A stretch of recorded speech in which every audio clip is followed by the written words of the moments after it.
नैमी संकीर्त ने माता गोमती के पावन में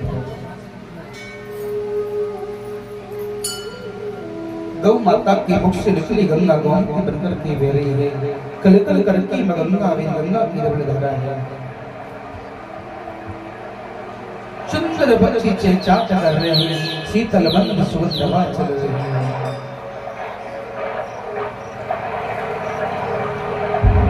इधर सूची महाराज सोन का दृश्यों को कथा सुना रहे हैं। इधर सनत कुमार देवर्षि नारद को कथा श्रवण करा रहे हैं। इधर गौकरण जी महाराज अपने भाई धंधकारी को कथा श्रवण करा रहे हैं। सुखदेव जी महाराज बताते राजा कथा भगवान की एक है और स्थान अलग अलग है। इधर नैमी संकीर्त में सूची महाराज सोनकत विष्णु को कथा श्रवण करा रहे हैं। इधर शरद कुमार देवर्षि नारद मुनि को कथा श्रवण करा रहे हैं। इधर गौकर्ण जी महाराज अपने भाई धंधकारी के उद्धार करने के लिए अपने नगर में कथा श्रवण करा रहे हैं। सुखदेव जी महाराज ने बताया जो कल शाम काल की वेला में कथा को बराबर दिया था उस पावन प्रसंग को समझ करेगा।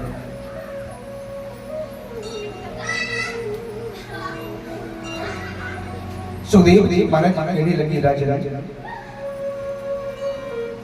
कल शाम काल की वेला में कथा को श्रवण किया।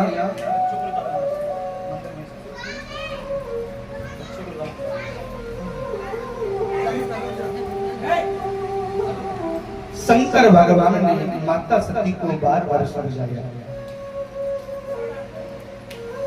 देवी भगवान की लीला में कभी बाधा नहीं बनना चाहिए और जो ईश्वर की लीला में बाधा बनता है ना उसको परमात्मा कभी माफ नहीं करता। मगर माता सती के मस्तक पर अंधकार का पर्दा पड़ा हुआ है। माता सती ने महादेव की एक बात को नहीं माना और तुरंत निश्चय कर लिया और सती ने तुरंत महाराज माता जानकी का रूप धारण किया। राम जी की परीक्षा लेने के लिए चल पड़ी।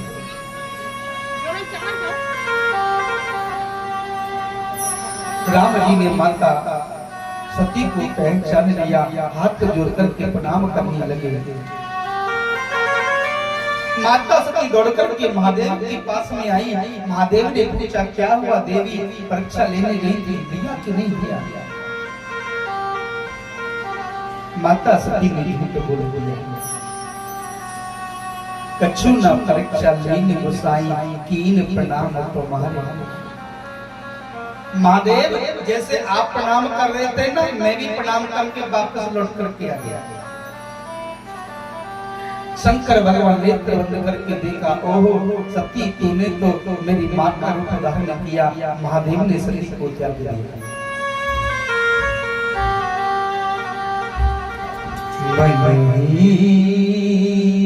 मन शिव पर त्याग कीना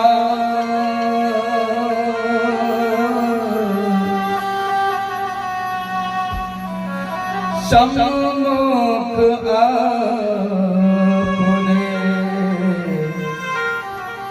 आसन दीना। शंकर भगवान ने उस आसन को बगल से उठाया, अपने सामने अपने सम्मुख ऊंचे स्थान पर आसन को रख दिया और हाथ जोड़ करके बोले हे माते मैं आपको प्रणाम करता हूँ। आपका स्थान यहाँ पर नहीं, आपका स्थान मेरे सामने है। महादेव के मुख से सती ने जब ये बात सुनी कि मेरा स्वामी मुझे माफ कर रहा है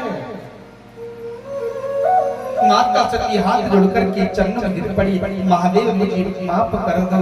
महादेव ने कहा देवी ये क्या कर रही हो, तुमने मेरी माँ का रूप धारण किया है और माँ एक बेटे से क्षमा याचना मांगे, ये संभव नहीं हो सकता।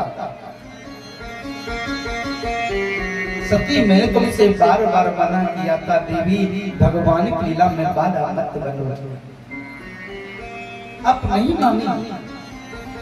और देवी शास्त्र कहता है कि अपने कर्मों का फल प्राणी को भोगना पड़ता है। तकदीर में जो लिखा है मेरे प्यारे भक्तों, तीनों लोगों में कोई नहीं कर सकता। जो तकदीर में परमात्मा ने लिख दिया, तीनों लोगों में कोई भी खंडन नहीं कर सकता। और देवी जिस राम जी की तुम परीक्षा लेने गई थी ना, तुम नहीं जानती,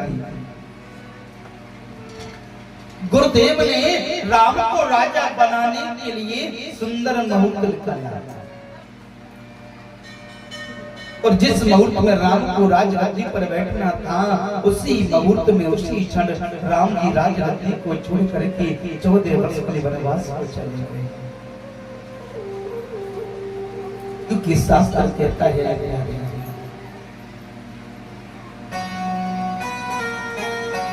जो तकदीर में लिखा है मेरे प्यारे भक्तों, तीनों लोगों में कोई नहीं बन सकता। कि अजब लिखी तकदीर विधाता, अजब लिखी तकदीर, अजब लिखी तकदीर विधाता, अजब लिखी तकदीर,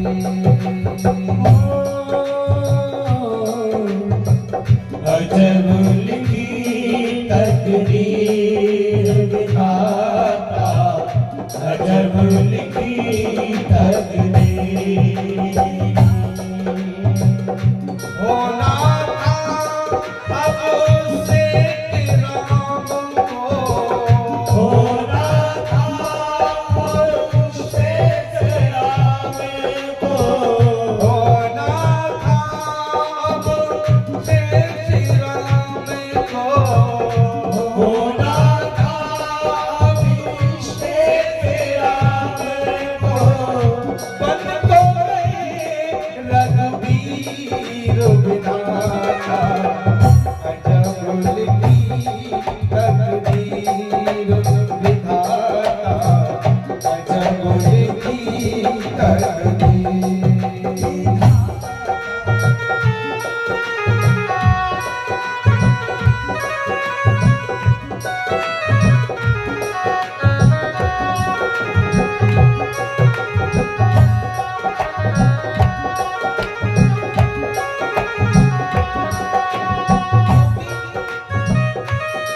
जिसके भाग में जो परमात्मा ने लिख दिया है प्यारे, तीनों लोगों में उसको कोई भी नहीं सकता, तो कभी न बने मत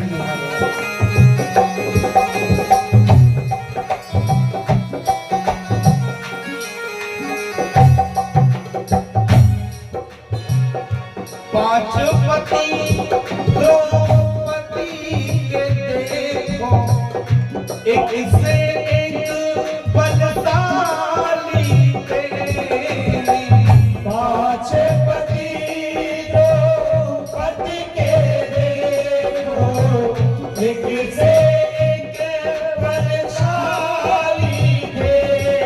क्योंकि कवि ने लिखा है जिन द्रौपदी को अपने पांचों पति पर इतना घमंड था, जब अर्जुन का गांधी भी चलता था तो पृथ्वी धड़धड़ कांपती थी, अर्जुन का गांधी भी चल रहा था,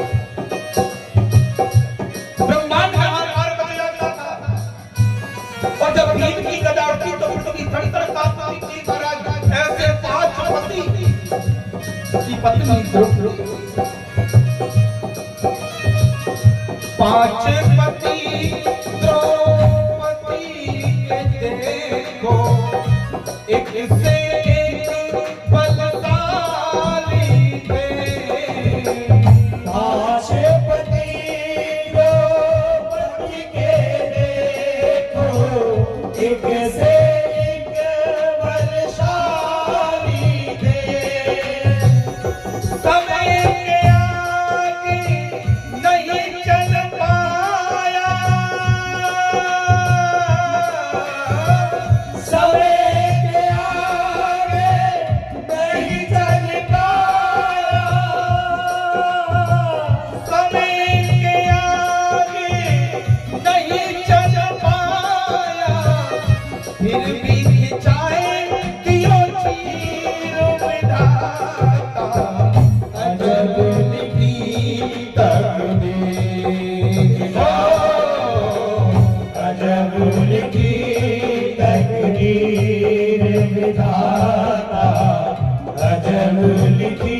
सुखदेव जी महाराज ने बताया प्रचित जो परमात्मा ने तकदीर में लिख दिया है उससे कोई मिट नहीं सकता।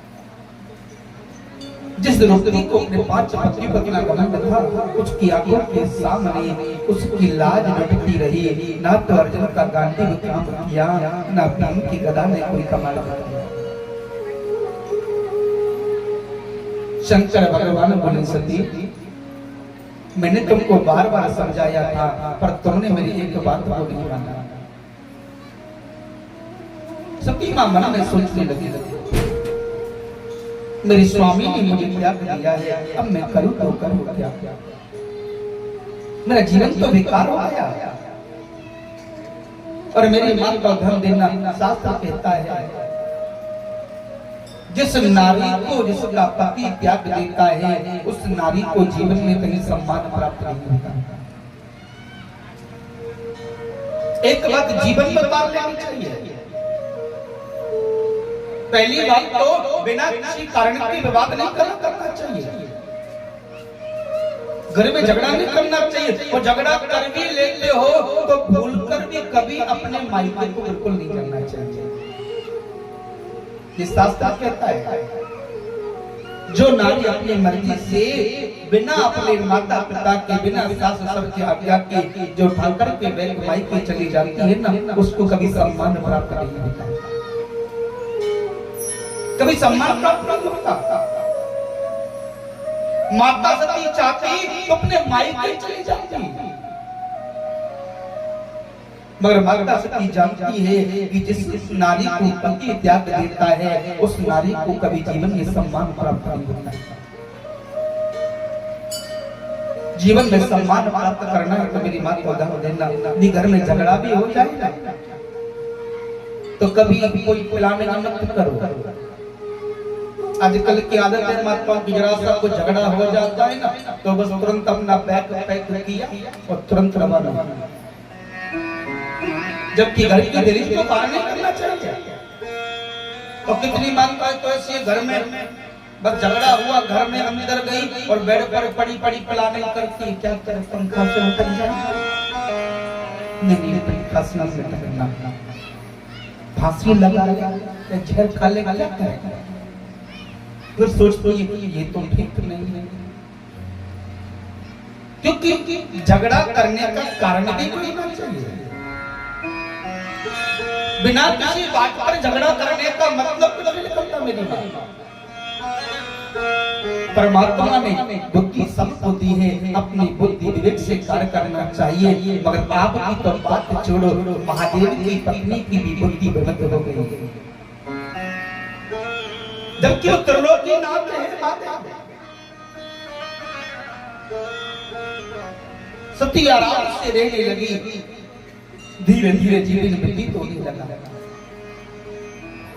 एक दिन माता सती ने देखा कैलाश पर्वत के ऊपर होकर के बड़ा सुंदर सुंदर विमान जा रहे हैं और विमानों में देवता बैठे हैं और देवता बैठते हुए जय जयकार करते हुए आज कैलाश पर्वत के ऊपर होकर के निकल रहे हैं।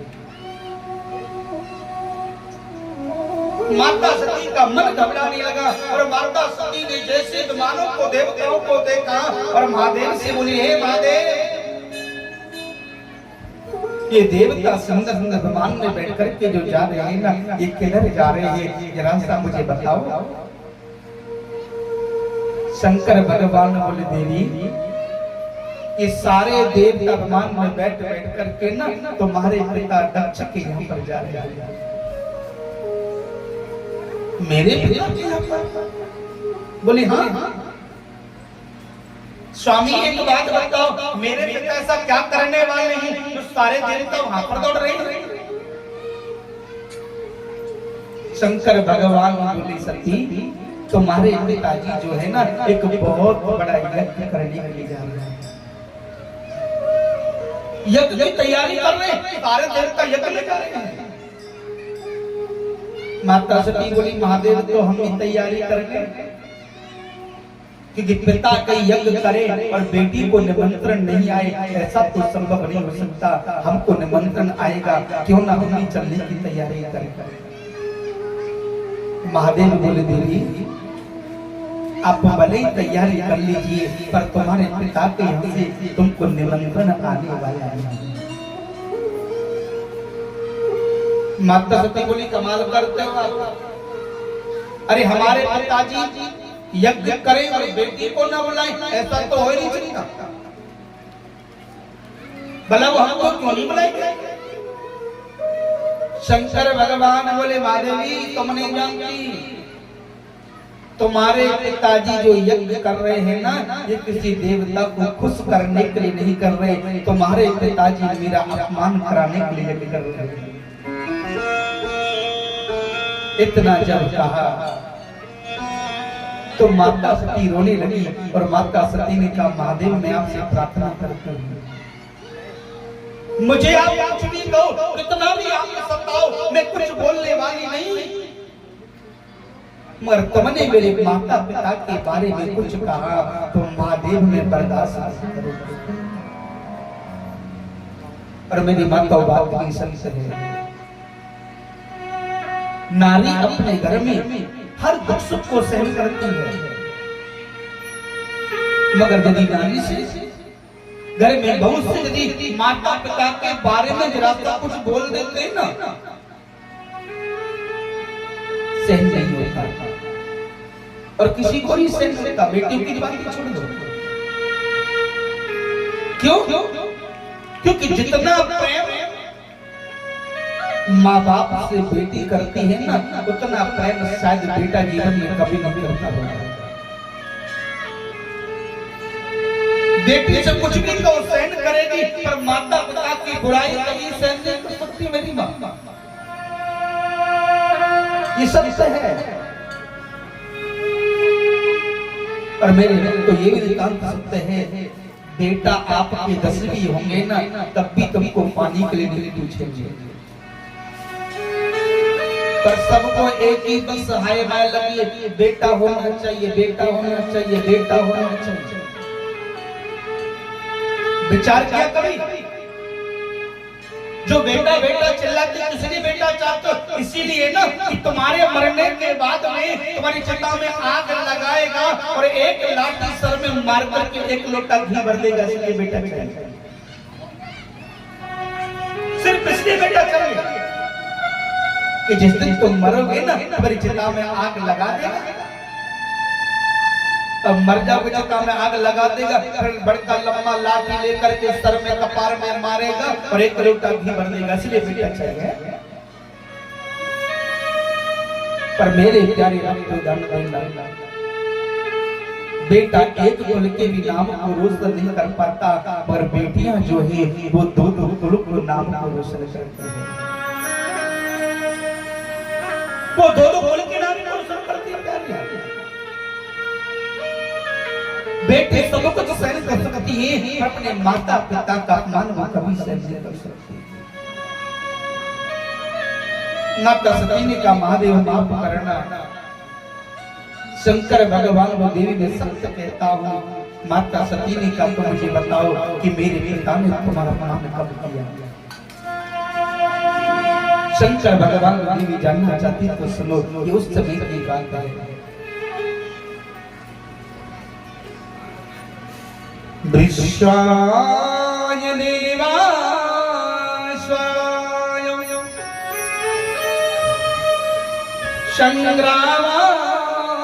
संग्रामाशाय ब्रह्मांडवाकुलः महादेवाय त्रिलोकीनाथाय विषधाराय नीलकंठः। देवी, ये उस समय की बात है जब देवासुर संग्राम हो रहा था।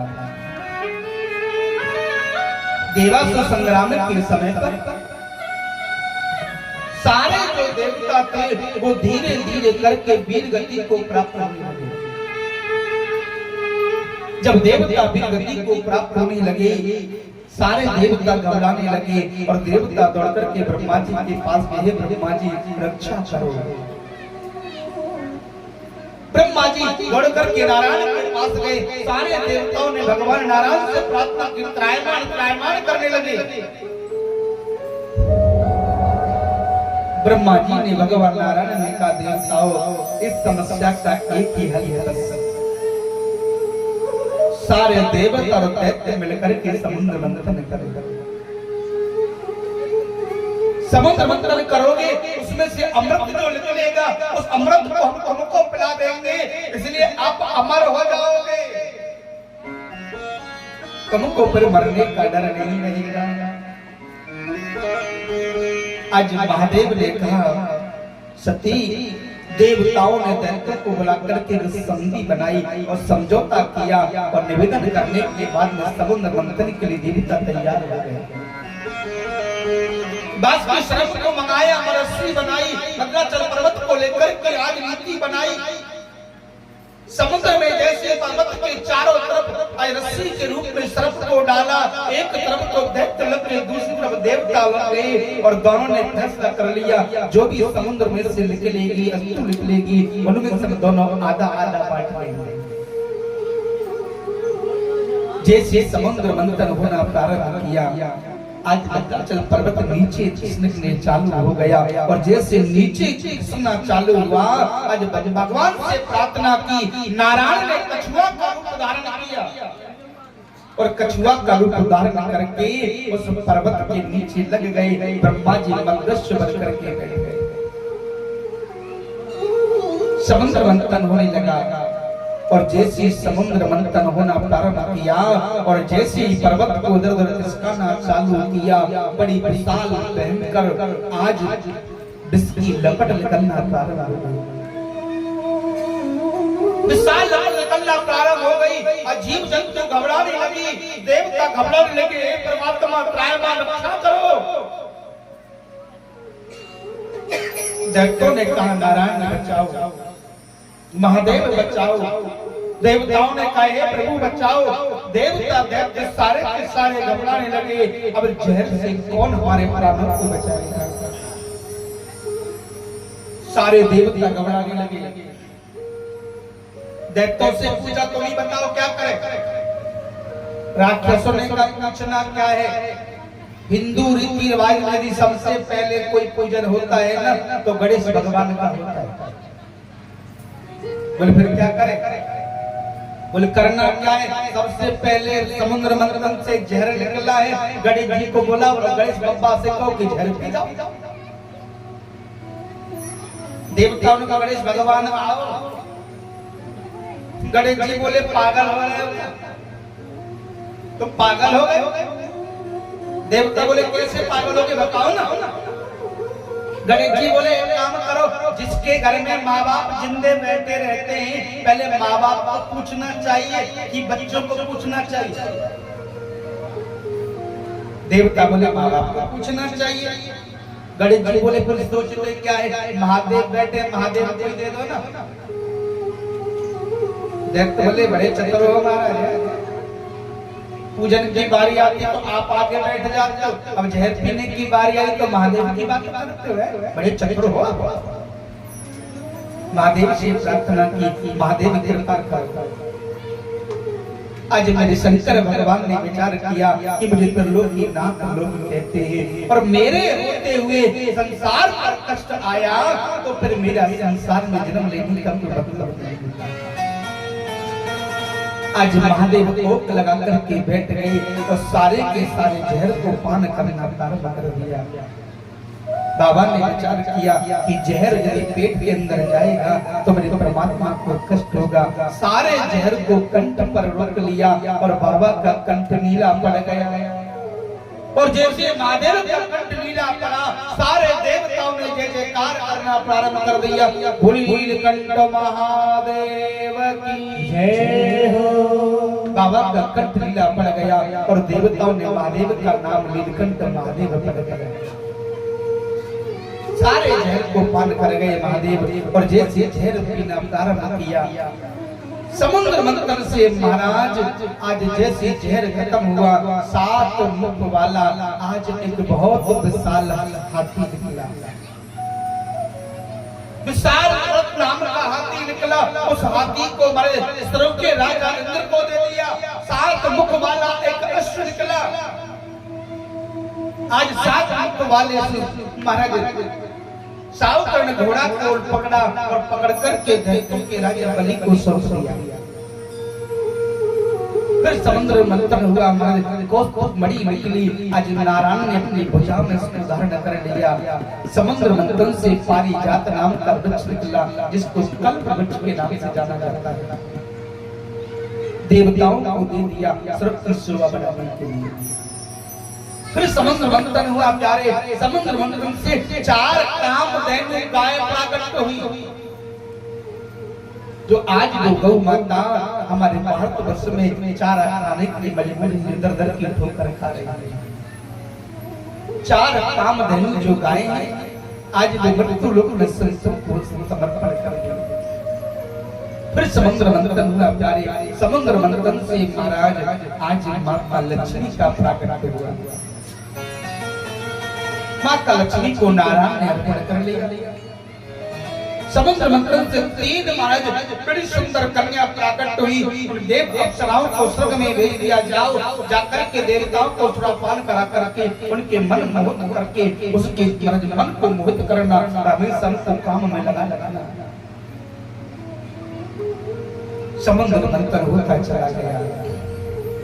फिर समुद्र मंथन से महाराज एक कन्या प्राकट हुई, जिस कन्या का नाम है वैष्णवी। वैष्णवी ने कहा मैं क्या करूं बताओ। ब्रह्मा जी से प्रार्थना की, ब्रह्मदेव ने कहा वैष्णवी तुमको 1 युग तक इंतजार करना पड़ेगा। कलयुग में तुमको जो कामी पुरुष रहेंगे वो अधिक स्नेह करेंगे, अधिक प्रेम करेंगे। और कलयुग में जिस वैश्या के नाम से लोग जानते हैं वही वैष्णवी कलयुग में आज वैश्या के रूप में प्राकट होने लगी। जो कामी पुरुष जो है उनसे अधिक लोग करने लगे, अधिक प्रेम करने लगे।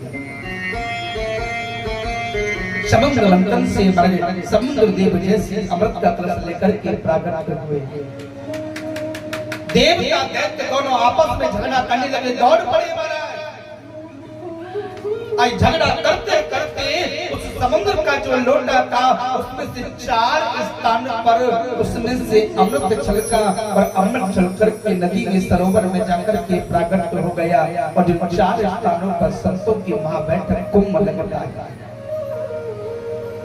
वो 4 स्थान कौन कौन से हैं? सूत जी महाराज ने स्वयं कर को बताया।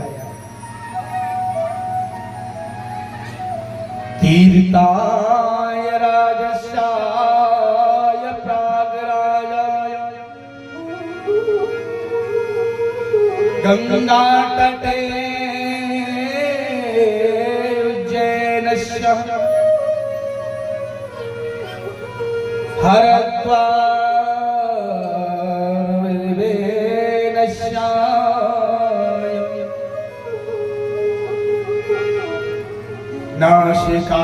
नाशिकाय मातत्रः। सूची महाराज स्वयं उस समुद्र में से 4 जगह पर गंगा का जल के अंदर आज वो अमृत की बूंद गिरी। जो 4 स्थानों पर 12 साल के बाद संतों की महाबैठक कुंभ का आयोजन होता है। पहला जो स्थान तीर्थों का राजा प्रयाग, जिसको इलाहाबाद के नाम से जाना जाता है। दूसरा स्थान है प्यारे नासिक, तीसरा स्थान है उज्जैन और चौथा स्थान है हरिद्वार। 4 स्थानों पर संतों की महाविशाल बैठक का आयोजन होता है 12 वर्ष के बाद। और 5वां स्थान एक और है और वो है श्रीधाम वृंदावन, जो मेरे श्याम सुंदर का साक्षात हृदय निवास करता है। 4 स्थानों पर जब कुंभ लग जाता है ना, तब 5वां स्थान वृंदावन में जाकर के संतों की बैठक लगाई जाती है। 5 स्थानों पर कुंभ लगता है। आज देवताओं ने चाल खेली, भगवान नारायण से प्रार्थना की। आज नारायण ने मोहिनी का रूप धारण कर लिया और मोहिनी का रूप धारण करके चले आए। आज भगवान नारायण बोले दैत्यों क्यों झगड़ा करते हो, हम बंटवारा कर देते। दैत्य बोले कर दो जी, कैसे करोगे? नारायण बोले सुनो, ये देवता तो बोले, देवता को कुछ नहीं पता। एक पंक्ति में तुम बैठ गए, दूसरी पंक्ति में देवताओं को बैठा देते। इसमें जो पतला पतला जो अमृत है ना, मैं देवताओं को पिला देती हूँ, और गाढ़ा गाढ़ा जो अमृत बचेगा वो तुमको पिला दूंगी। अब देवता नहीं जानते कि अमृत जो है वो गाढ़ा पतला नहीं होता। देवता मर्द बड़े बोले थे, चुपचाप से बैठ गए। अब नारायण ने क्या काम किया, देवताओं को अमृत पिलाना प्रारंभ कर दिया। और ऐसे माया रची महाराज कि अमृत तो देवताओं को पिलाते चले गए, और जो जल का जो लोटा था ना, वो जल का पात्र से जल निकाल करके देवताओं को पिलाना प्रारंभ कर दिया, छल करना प्रारंभ कर दिया। सामने के राहु नाम का दैत्य बैठा था, उसने देखा, ओहो ये तो नारायण छल कर रहा है, हम लोग के साथ में छल कर रहा है। रावण ने क्या काम का, चुपचाप से गया और सूर्य चंद्रमा जो है ना, दोनों के बीच में जाकर के छुप करके बैठे। और जैसे भगवान नारायण मोहिनी का रूप बनाकर के जल पिलाते, अमृत पिलाते आ रहे थे, रावण नाम के दैत्य को अमृत पिलाया। बगल में बैठे सूर्य चंद्रमा, और सूर्य चंद्रमा ने कहा, प्रभु ये तुमने क्या कर दिया, तुमने तो दैत्य को अमृत पिला दिया। आज भगवान नारायण ने उसी समय चक्र को आदेश दिया और सर को काट करके धड़ से अलग कर दिया, और जैसे से अलग किया, आज तो अमृत पीने के कारण एक से दो रूप धारण कर लिए, और दो रूप में राहु और केतु के नाम से वो जानना प्रारंभ कर दिए। और जैसे राहु केतु प्रकट हुए, आज वहीं पर झगड़ा प्रारंभ हो गया। राहु केतु ने कहा, सूर्य चंद्रमा सुनो, तुमने हमको बड़ा कष्ट दिया है। एक तो तुमने छल किया कि हमारे भोले भाले दैत्यों को तुमने जल जलाया, देवताओं को हमने उपलब्ध चले गए, और हमने जब विरोध किया तो तुमने हमारे बदले डाला। राहु केतु बोले, सुनो, तुमने हमारे साथ छल तो किया है, पर हम तुमको छोड़ने वाले नहीं। सुखदेव जी महाराज ने बताया, राजा आज राहु और केतु दोनों भाई मिलकर के आज सूर्य चंद्रमा को सताना प्रारंभ कर दिया। हमारे भारतवर्ष में जब सूर्य ग्रहण और चंद्र ग्रहण पड़ता है ना, उस समय पे राहु और केतु नाम के जो दैत्य हैं, दोनों मिलकर के सूर्य चंद्रमा को सताते हैं, जो मृत्यु लोक वालों के लिए बड़ा दुखदाई होता है। पहले 7 ग्रह देवताओं ने कहा, सुनो, तुमने देवताओं के साथ मिलकर के तुमने अमृत पी लिया है, आप शांत रहो, क्रोध को शांत करो, हम आपको अपने साथ में सम्मिलित कर लेते हैं। पहले 7 ग्रह, फिर राहु और केतु को देवताओं ने अपने साथ पंगत में बैठाना प्रारंभ किया, दोनों को मिलाकर के 9 ग्रह प्रारंभ हो गए, जो सबकी कुंडली में चलती रहती है। और एक बात बोले, ये 9 ग्रह जो है ना, ये पूजा पाठ करने से शांत हो जाती है। एक 10वीं ग्रह और है, जो कभी किसी पूजा करने से शांत नहीं होती। 10वीं ग्रह क्या है? उस 10वीं ग्रह का नाम है जमाई राजा। 10वीं जो ग्रह है ना, उसका नाम है जमाई राजा, क्योंकि जमाई राजा को जम भी कहा जाता है। जमाई राजा जो है ना, उसको कितना भी दे दे दिया वाला, फिर भी हमेशा मुंह ऐसे खुला रहता है, गुब्बारा का मुंह खुला रहता है, कितना भी फिर भी मन संतुष्ट नहीं होता। जमाई को जमती कहा गया है, और शास्त्रों में तो ऐसा लेख मिलता है कि यदि सास ससुर की मृत्यु हो जाती है और दामाद को यदि चिता में आग लगाते हुए दामाद सास ससुर को देख लेता है, तो वो यमलोक में भटकता रहता है, उसका कभी मोक्ष नहीं होता। जमाई को कभी चिता में आग लगाते हुए सास ससुर को देखने नहीं दिया जाता। शास्त्रों का लेख है।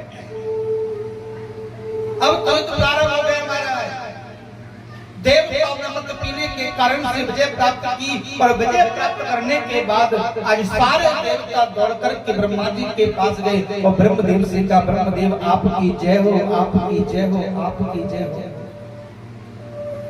ब्रह्मा जी बोले, किस बात की जय जयकार कर रहे भैया? देवताओं ने कहा, आपके आशीर्वाद से ना हमने राक्षसों को परास्त कर दिया। तब ब्रह्मा जी ने कहा, देवताओं जिसके नाम की जय जयकार करनी चाहिए उसका तो तुमने एक भी बार नाम नहीं लिया। देवता बोले, उसका नाम लेना चाहिए। तब देवताओं ने, तब ब्रह्मा जी ने कहा, देवताओं यदि सच में कोई जय जयकार करने का अधिकारी है ना तो भूत भावन भोले बाबा है। क्योंकि भोलेनाथ यदि जहर को पार नहीं करते तो तीनों लोकों में कोई भी प्राणी जिंदा नहीं बचता। सारे देवताओं ने तीर्थों के राजा प्रयाग के किनारे पर जाकर के वो शंकर भगवान को मनाने के लिए आज बहुत बड़ा यज्ञ किया और सारे देवता महादेव को बुलाने लगे। आइए शंकर भगवान को बुलाते हैं।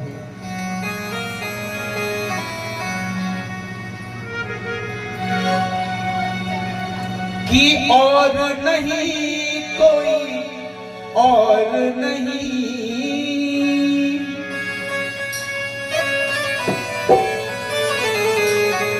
कि और नहीं कोई और नहीं, भोलेनाथ से निराला कोई और नहीं, भोलेनाथ से निराला कोई और नहीं, डमरू वाले से निराला कोई और नहीं, डमरू वाले से निराला कोई और नहीं, भोलेनाथ से निराला कोई और नहीं, और नहीं कोई और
कोई और नहीं, कोई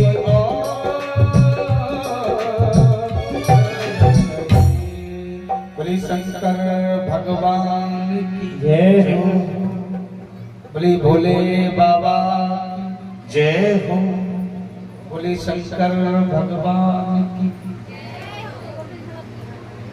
लग रहा है आपको कि आप जयकार लगा रहे हैं?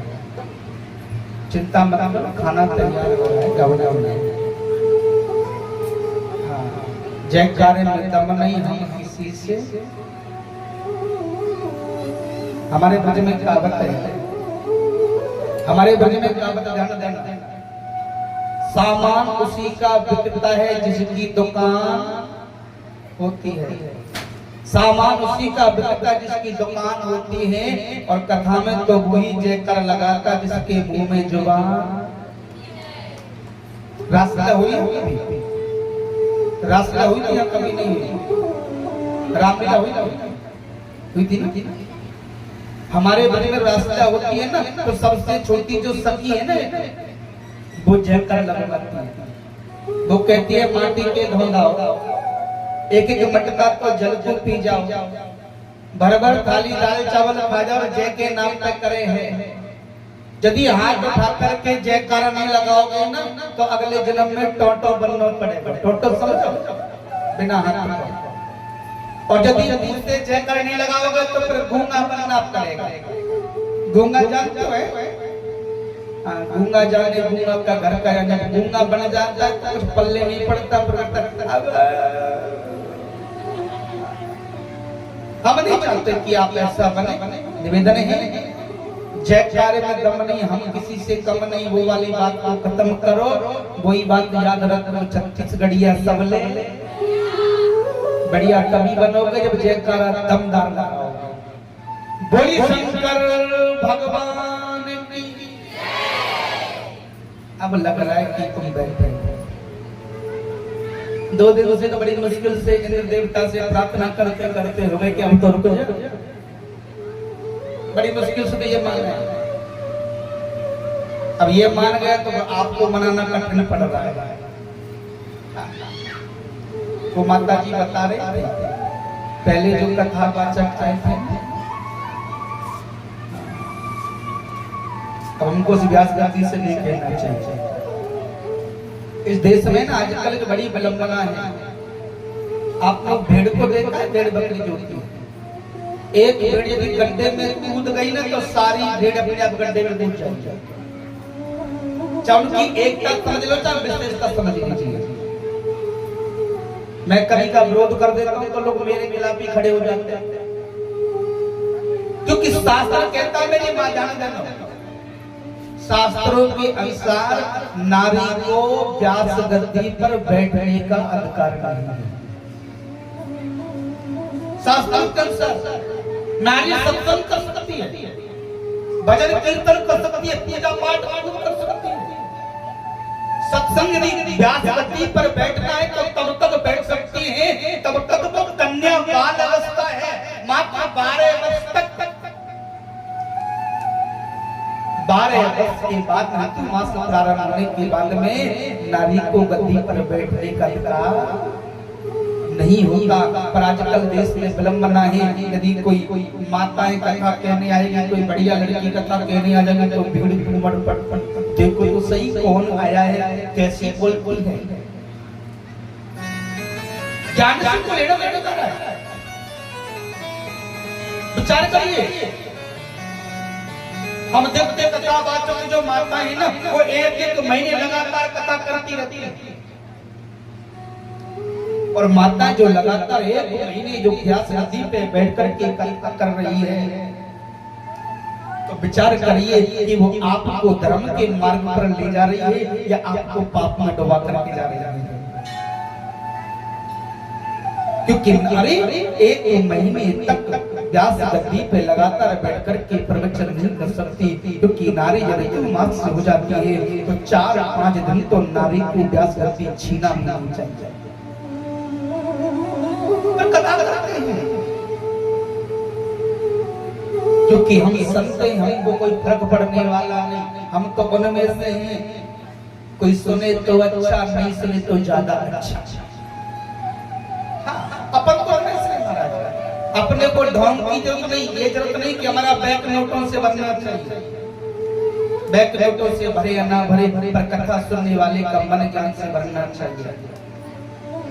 पर आपको बता दूं, वो बाबा भी नहीं है कि देसी किसी को ला करने वाले हो। वो माता जी बता रही थी, मैं तो सुन करके बहुत देर सोचता रहा, पता नहीं कैसे बात करते। सुबह जब कई फल, फिर काजू किशमिश बादाम छुआरे का नाश्ता,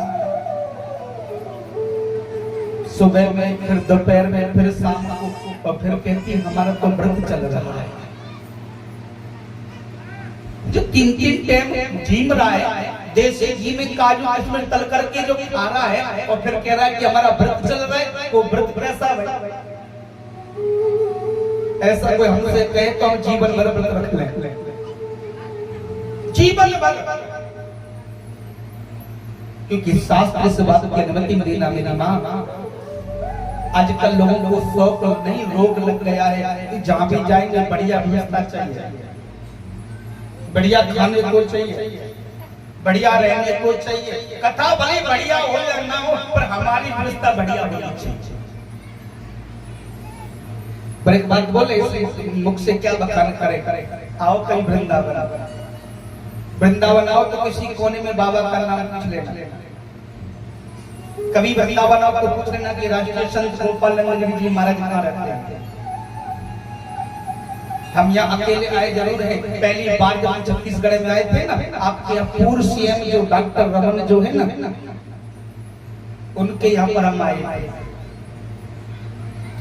प्रथम बार, क्योंकि अखाड़े से उपाधि मिली है। हम जब कहीं सरकारी कार्यक्रम में चलते हैं ना, तो 3-4 गाड़ी तो आगे 3 चलती है, 6 बॉडीगार्ड तो मुझे मिले हुए सरकारी। जबकि संत को गनमैनों की कोई जरूरत नहीं है। मगर शास्त्र कहता है कि देश को बचाना है, शास्त्र को बचाना है ना, तो शास्त्र के साथ साथ में शस्त्र भी जरूरी होना चाहिए। तभी ये बात, तभी देश बचेगा महाराज।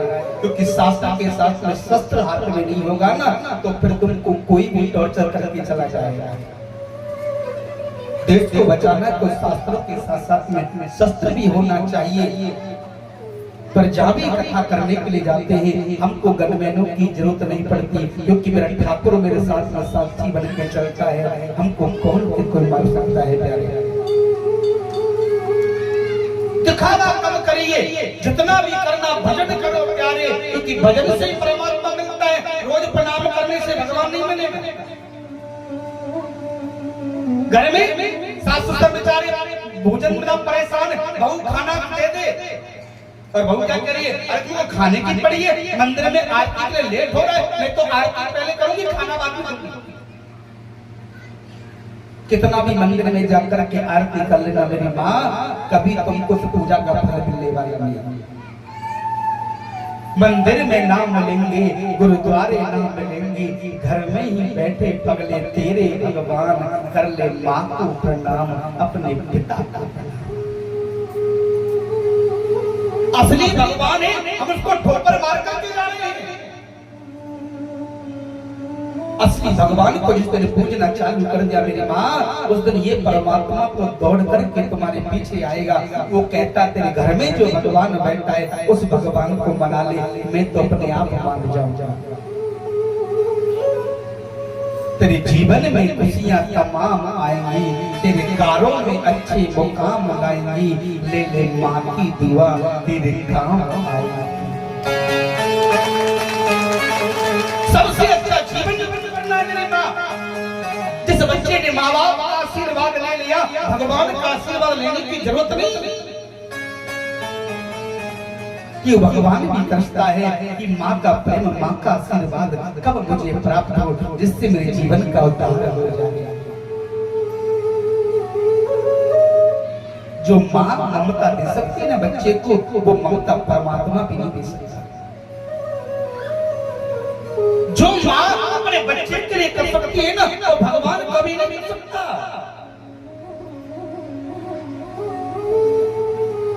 माँ की ममता का वो महाराज प्रेम है कि भगवान की बात छोड़ दो मानव तो जीवन में कर्ज को कभी चुका ही नहीं सकता। सुखदेव जी महाराज ने बताया सारे देवताओं ने शंकर भगवान को मनाने के लिए आज प्रयाग में जाकर के आज बहुत सुंदर यज्ञ का आयोजन किया। शंकर भगवान को बुलाया, महादेव नंदी को लेकर के आए और शंकर भगवान यज्ञशाला की मुक्ति बनकर के बैठे। और जैसे महादेव मुक्ति बनकर के बैठे, शंकर भगवान ने कहा ब्रह्मदेव यज्ञ प्रारंभ किया जाए। और जैसे यज्ञ प्रारंभ करने की तैयारी की, उसी समय ब्रह्मा जी के पुत्र दक्ष प्रजापति का आगमन हो गया। और दक्ष को देखकर के जितने भी देवता थे सब खड़े होकर के जय जयकार करने लगे। मगर मेरा महादेव उस यज्ञशाला में खड़ा नहीं हुआ, क्योंकि शंकर भगवान उस यज्ञशाला के मुख्य हैं। और यज्ञशाला का जो मुक्ति होता है उसको कोई भी आदेश नहीं दे सकता कि आप खड़े हो जाओ। दक्ष ने देखा सबने मेरा प्रणाम किया, पर मेरे दामाद ने मेरा अपमान किया है। उसी समय खड़ा हो गया और खड़े होकर के बोले ब्रह्मदेव मैं यज्ञ प्रारंभ नहीं होने दूंगा। शंकर भगवान ने बोले दक्ष प्रजापति ने कहा कि यज्ञशाला में मेरा अपमान हुआ है, और मेरा अपमान किसी और ने नहीं, मेरे दामाद ने किया।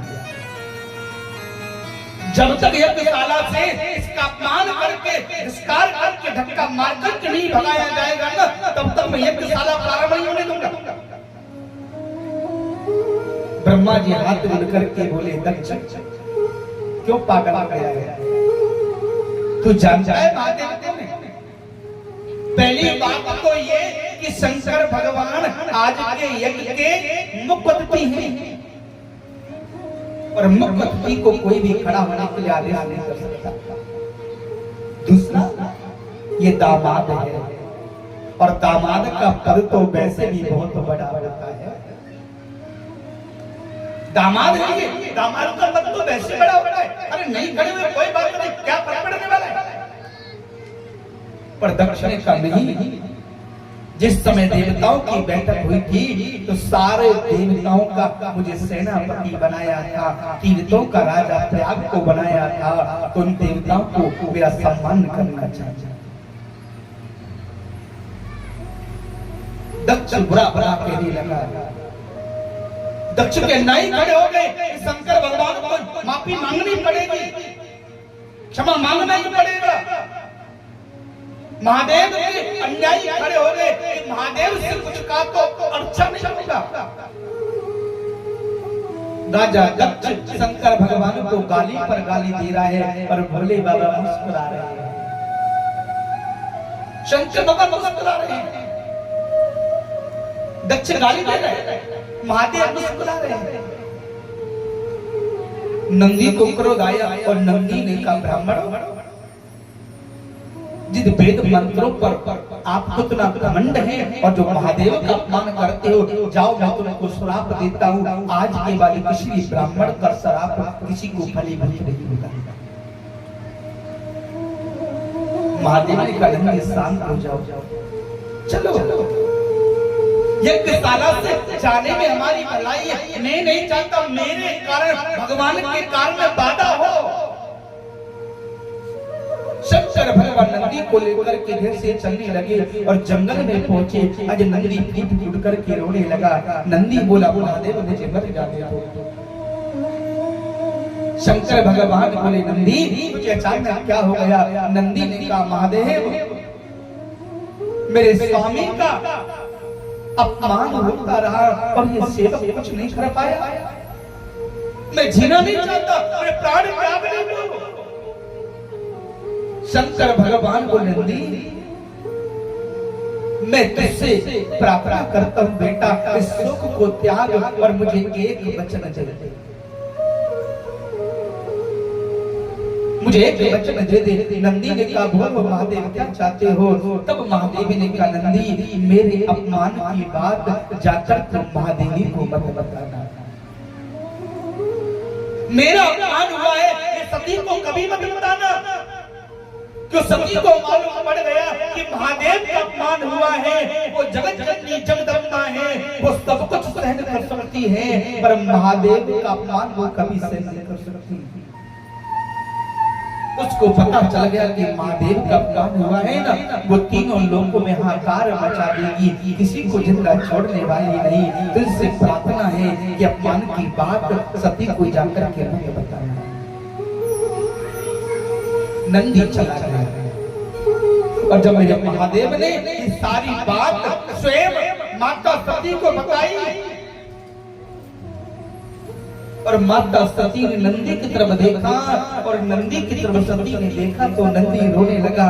नंदी बोला, माँ मुझे माफ कर दो, मुझे महादेव ने मजबूर किया हुआ था। माता सती ने कहा, महादेव इतनी बड़ी बात तुम मुझसे छुपा करके बैठे हो। अब मैं निश्चय कर लिया है, चाहे मेरे प्राण क्यों नहीं चले जाए, जब तक मेरे पति का पान करने वाला मृत्यु के घाट में उतर जाएगा ना, तब तक सती तुमको मुख नहीं दिखाएगी। तुरंत माता सती ने फैसला कर लिया कि अब निमंत्रण आए या नहीं आए, मैं अपनी माई के जरूर जाऊंगा।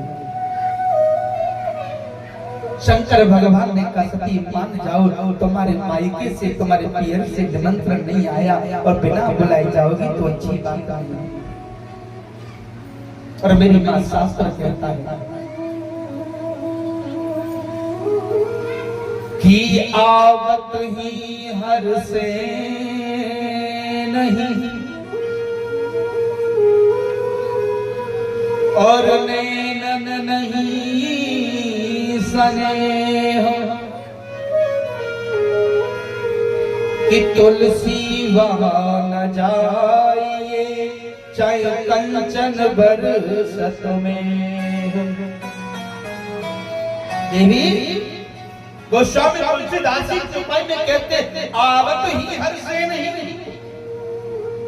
नैनन नहीं स्नेह, तुलसी वहां न जाइए चाहे कंचन बरसत में। देवी पहली बात तो बिना बुलाए कहीं जाना नहीं चाहिए, और बिना बुलाए आप चले जाते हो और सामने वाला तुमको देख करके खुश ना हो, अपने मुख को मोड़ ले, तो मेरी माता शास्त्र कहता है उस स्थान पर सोना चांदी हीरा जवाहरात की वर्षा क्यों ना होती हो, उस स्थान पर बिना बुलाए कभी भूल करके भी नहीं जाना चाहिए। और शंकर भगवान माता सती सोई देवी, मान जाओ, अपने पीहर मत जाओ।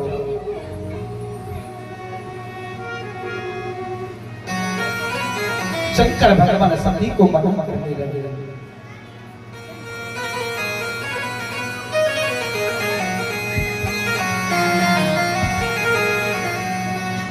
हो पीहर न जाओ सती माता, पिता ने लो तो नाही दियो रे, पीहर न जाओ सती माता, पिता ने लो तो नाही दियो रे।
तुम्हारे यज्ञ करावे कैसा खेल रचाया है। पिता तुम्हारे यज्ञ कराए कैसा खेल रचाया है। पिता तुम्हारे यज्ञ कराए कैसा खेल रचाया है। पिता तुम्हारे यज्ञ कराए कैसा खेल रचाया है। बिनती सुनो जी जीवन दाता पिता ने नाहे दियो है। हर ना जाओ सही माता पिता ने रोतो नाहे दियो है। हर ना जाओ सती माता पिता ने नाहे दियो है। हर ना जाओ सही माता पिता ने रोतो नाहे दियो है। नाहे दियो है। पिता ने रोतो नाहे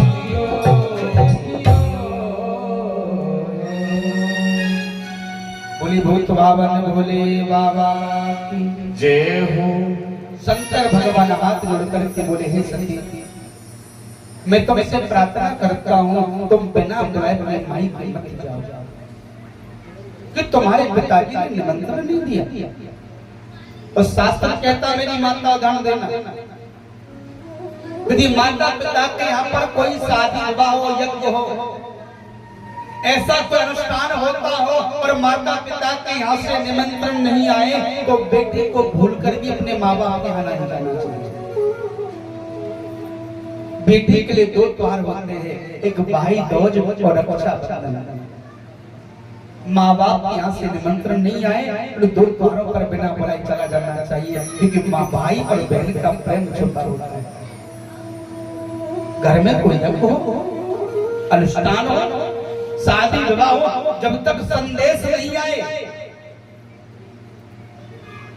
वो बात अलग है कि घर पर कार्ड लेकर के नहीं आ पा रहे।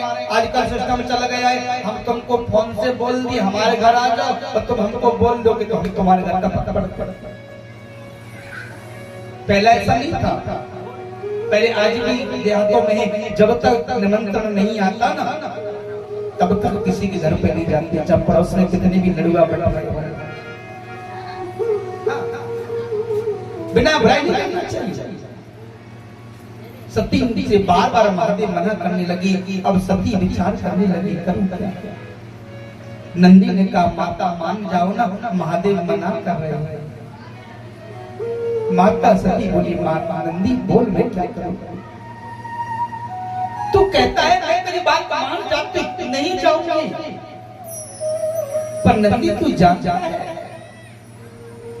मुझसे एक बार अपराध हुआ मैंने सीता का रूप धारण करके राम जी की परीक्षा लेने चली गई तो महादेव ने मुझे उसी दिन से त्याग दिया और महादेव मुझसे उसी दिन से मां कह करके बुलाते हैं। पति के साथ में पत्नी रहे और कोई भी सुख प्राप्त नहीं हो वो नारी कैसे सहन कर पाती है। और नंदी पति के साथ रहकर भी पत्नी को सुख प्राप्त नहीं कोई बात नहीं पर उसका पति अपनी पत्नी को मां कहे वो नारी कैसे सहन करती है ये तो वही जान सकती है। नंदी अब चाहे मुझे कोई कितना भी रोक ले मैं माई के जाकर के रहूंगा।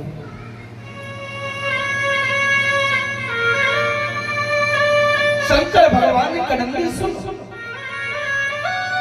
मैं जानता हूं कि सती मानने वाली नहीं। जब सती अपने माई के जाए ना तो सती के सारे कपड़ों को पोटली बांध करके साथ में लेकर के चले जाना क्योंकि मैं जानता हूँ कि जब जब सती ने जिद की है सती को प्राण त्याग करना पड़ा है अब वो लौट करके आने वाले माता सती चल पड़ी नंदी भी जाने लगा और जैसे पहले प्रथम द्वार पर माता सती पहुंची आज सती की जो बहन थी उसने सती को चारों तरफ से पकड़ लिया और बहनों ने अपनी बहन का मजाक उड़ाना चालू कर दिया। ओह सती बिना बुलाए चली आई तुमको लज्जा नहीं आई तुमको शर्म है नहीं अरे सती तुम जो बिना बुलाए अपने माई के मुंह ढक करके चली आई हो। एक बहन बोली सती तू नहीं जानती मेरे पिता ने 10 बार मुझे संदेश भेजा तब मैं आई हूँ कि तू है बिना बुलाए चली आई। एक बहन बोली अकेली आई है वो तेरा पति नहीं है। एक बहन बोली कहां से आया? हमारे पिता ने पहले उसका अपमान कर दिया था, वो तो श्रम के मारे नहीं आया, बस सती को भेज दिया अपमानित करने के लिए। समझ गई सती कि मेरे स्वामी ने जो कहा था वो सत्य कहा था। पर अपनी बहनों की बात को बुरा नहीं माना। माता सती जैसे महलों में प्रवेश की तो सामने देवी को देखा, अपनी मां को देखा और मां को देख करके दौड़ पड़ी और सती की मां ने अपनी बेटी को अपने हृदय से लगा लिया। माता सती और मां और बेटी दोनों रोने लगी। सुदेव जी महाराज ने बताया राजा परीक्षित कि आदर से तो मिली एक माता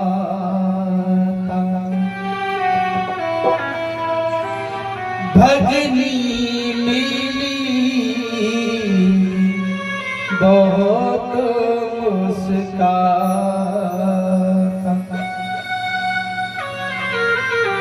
आदर सम्मान के साथ में सती की मां ने अपनी बेटी को हृदय से लगाया।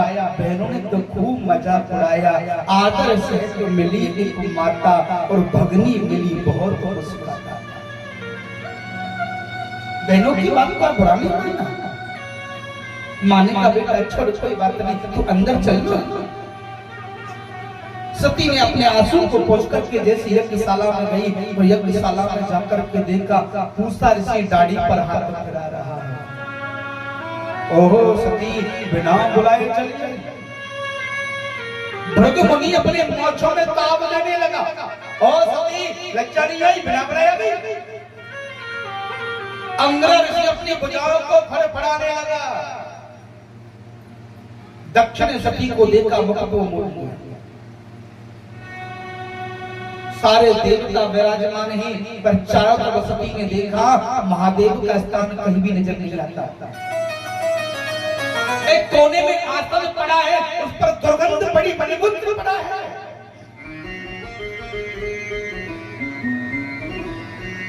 सती ने कहा देवताओं इस यज्ञशाला में मेरे महादेव का आसन नजर नहीं आता। देवताओं ने कहा देवी जब महादेव को निमंत्रण ही नहीं दिया गया तो फिर आसन कैसा? सामने जो मलमूत्र पड़ा है ना वो आसन वहां पर पड़ा है क्योंकि वो औगड़दानी है ना, मैं बैठ जाएगा।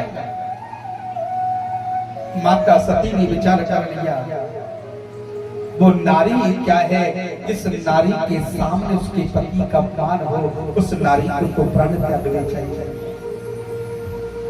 उसी समय माता सती ने बहन का रूप धारण कर लिया और माता सती ने कहा देवताओं मैं को श्राप देती हूँ, कुछ समय के बाद ये यज्ञ मंडल विध्वंस हो जाएगा। जिस यज्ञशाला में मेरे स्वामी का सम्मान नहीं, मेरे स्वामी का स्थान नहीं, आज के बाद वो यज्ञ कभी पूरा नहीं होता। माता सती ने अपने मंत्रों के द्वारा अग्नि कुंड में अग्नि को प्राकट किया और जलती अग्नि में कूद करके माता सती ने अपने प्राणों को समाप्त कर दिया, हाहाकार मचा दिया। भयंकर गर्जना होने लगी। नंदी दौड़ पड़ा, महादेव से बोला त्रायमान महादेव रक्षा करो। शंकर भगवान ने कहा क्या हुआ? नंदी बोले महाराज अनर्थ हो गया। माता सती ने अपने प्राणों को त्याग दिया।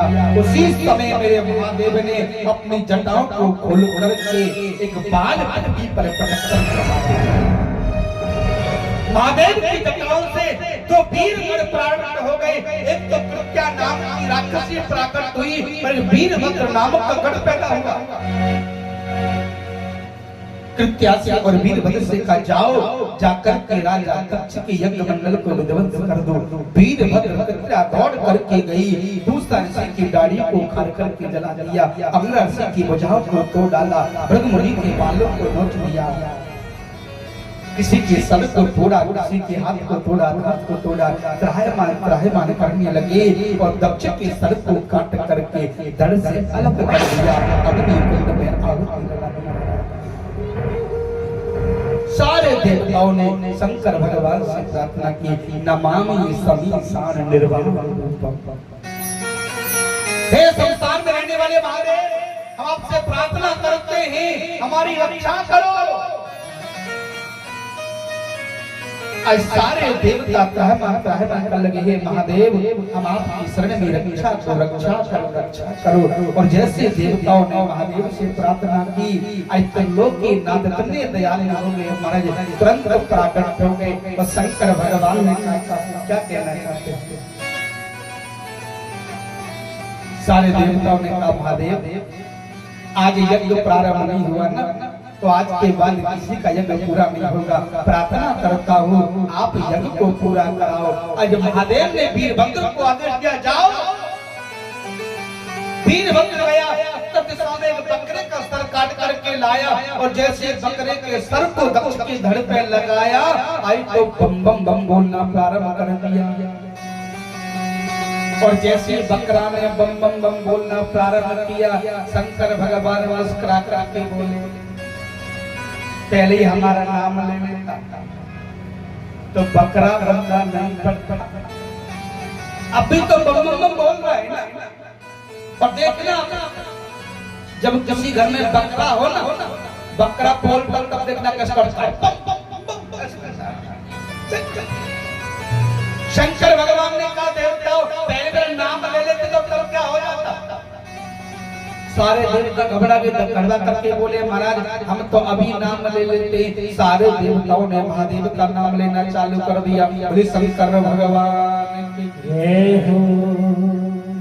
की बम भोले बम भोले बम भोले बम भोले तेरा डमरू डम डम डम भोले तेरा डमरू डम भोले बम भोले बम भोले बम भोले तेरा डमरू डम डम भोले बम भोले बम भोले तेरा डमरू डम डम।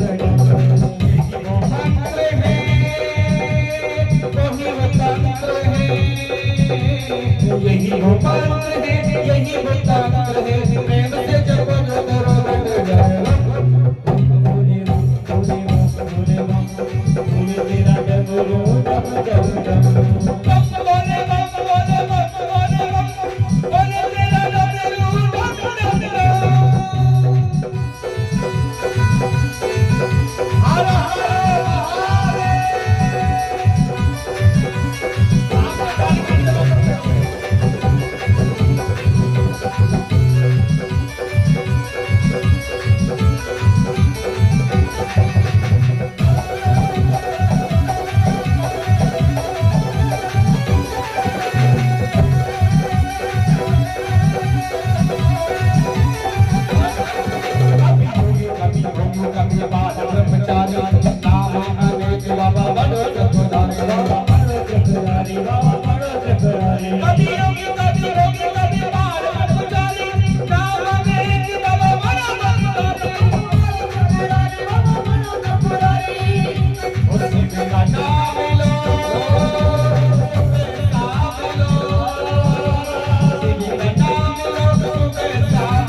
इतने लोगों में सिर्फ 2 ही माताओं को भोले बाबा प्यार है क्या?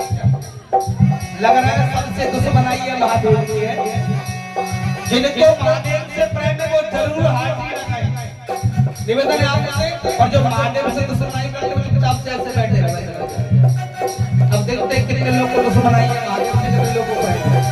हर हर महादेव।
शंकर भगवान की जय, पार्वती मैया की, कथा सुनने वाली माताओं की, आपस में बात करने वाली बड़ी माताओं की।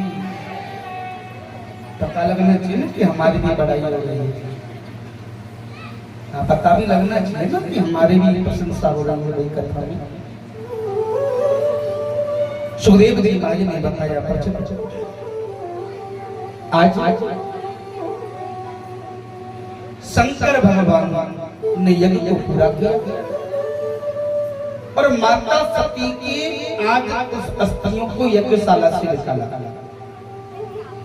यज्ञशाला से निकाल करके अपने कंधे पर लटकाया और कंधे पे लेकर के जैसे चलना प्रारंभ किया और शंकर भगवान ने क्रोध में आकर के तांडव नृत्य करना प्रारंभ कर दिया। और जैसे मेरे महादेव ने तांडव नृत्य करना प्रारंभ किया, आज ब्रह्मा जी ने नारायण से प्रार्थना की, हे नारायण महादेव शांत नहीं हो तो अनर्थ हो जाएगा।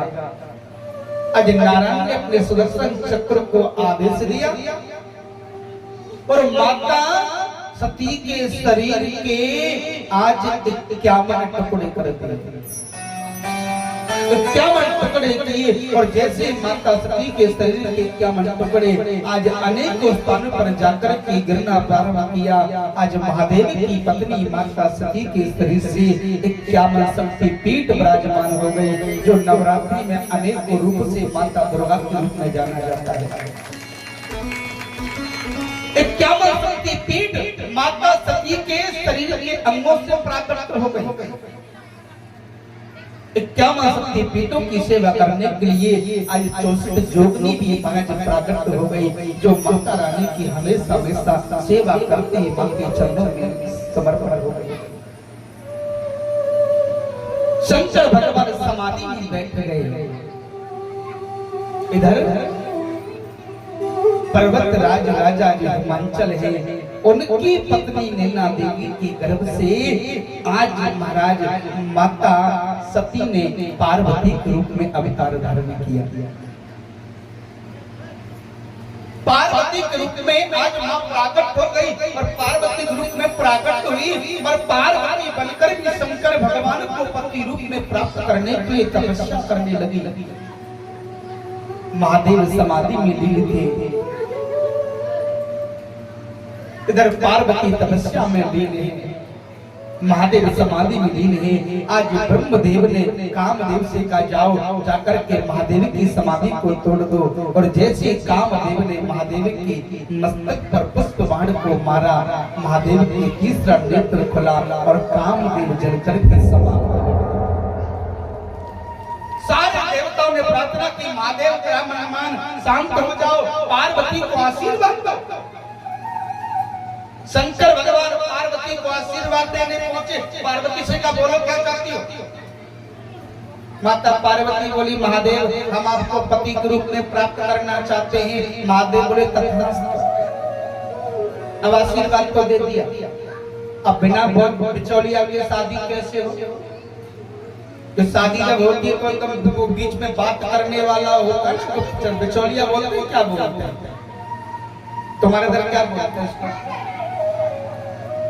किसी की शादी करवाते हैं तो बीच में बात करने वाला जो होता है ना, क्या बोलते हैं आप? अरे कछु तो बताओ, आना तो कुछ तो बताओ, क्या बोलते हैं?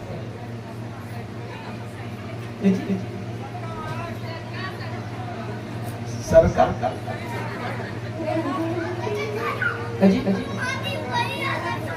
अच्छा सबका चलो जो भी बोलते, हमारे बारे में तो बिचौलिया बोलते हैं। बिचौलिया का मतलब होता है जो बीच की बात करे, हमारी बात उन तक पहुंचाए, उनकी बात हम तक पहुंचाए। हाँ। क्योंकि किसी को अपने बेटा की बेटी की शादी करनी तो दूसरे गांव को बताता ना, फलान का लड़का बहुत अच्छा है या लड़की बहुत अच्छी है, चलो संबंध कर लो। अब महादेव ने आशीर्वाद तो दे दिया कि शादी हो जाएगी हमारे साथ में, अब महादेव बात कैसे करेगा? देवऋषि नारद को बुलाया और नारद जी से कहा, नारद बाबा तुम ही कुछ कर सकते हो। नारद जी गए और नारद जी ने क्या काम किया? पार्वती की शादी की बात महादेव से तय कर दी। अब बात तो पक्की हो गई साहब। पंडित जी को बुला करके लगन का लिखी, लगन भी पहुंच गई, शादी की तैयारी, राजा की बेटी की शादी है, पूरा राज्य सजने लगा। तो पर्वतों के राजा है हिमांचल, राजा की बेटी की शादी है, दूर दूर से राजा आज शादी देखने, स्वयंवर देखने आ रहे हैं। सारे देवताओं ने विचार किया, महादेव के साथ जाएंगे तो बदनामी हो जाएगी, सारे देवता पहले ही चल पड़े। नंदी बोला महाराज एक बात पूछे, बोले पूछो। जब बाराती ही चले जाएंगे तो फिर अकेले दूल्हा क्या करेगा? चलो ना। शंकर भगवान बोले ऐसे कैसे चले? शादी की तैयारी तो होने दो। अरे आखिर हम दूल्हा है, हमारी शादी है और दूल्हा को सजना तो चाहिए ना। नंदी बोला बाप रे बाप, एक तो वैसे तो इतने भयंकर लग रहे हो, अब क्या गड़बड़ करोगे? कैसे क्या करोगे बताओ ना जरा। शंकर भगवान बोले नंदी एक काम करो, शमशान में जाओ और एक बोरा राख भर करके लाओ। बाबा का आदेश, नंदी गया एक बोरा राख भर करके लाया। महादेव ने क्या काम किया? पूरे तन पर भस्म रमा, त्रिकुंड लगा लिया, भूतनाथ बन गए। लंबे लंबे बीचू कातरों को महाराज कान में कुंडल बना के लटका लिया, सर्प लटका लिया। नंदी बोला महाराज जमी नहीं बात। महादेव बोले अब कैसे जमोगे?